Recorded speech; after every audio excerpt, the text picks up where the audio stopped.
ప్రతిపక్షంలో ఉన్నప్పుడు మనం ఏ విమర్శ చేసినా సరే పబ్లిక్ మనకున్న ఇమేజీ, మనకున్న ర్యాపు, మన మీద ఉండే అభిమానము, ప్లస్ మన మీద ఉండే సింపతి ఇవన్నిటితో ఆ రూట్‌లోనే ఆలోచిస్తారు. అవతలని శత్రు రూట్‌లోనే ఆలోచిస్తారు. బట్ మన అధికార పక్షంలో ఉన్నప్పుడు మాట్లాడే ప్రతిదీ గూడా తరచి చూస్తారు. తరచి చూస్తారు. ఇది పవన్ కళ్యాణ్ గుర్తుపెట్టుకోవాల్సిన అంశం.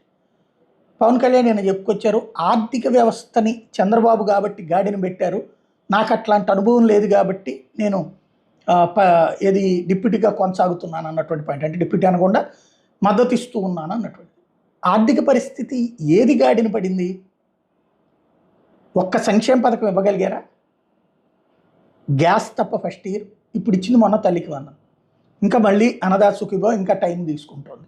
ఇంకేదో నిరుద్యోగ భృతి ఫ్యూచర్‌లో ఇస్తామంటున్నారు. నవరత్నాలు మొదటి ఏడాది కంప్లీట్‌గా ఇచ్చాడు కదా జగన్మోహన్ రెడ్డి. అట్లాగే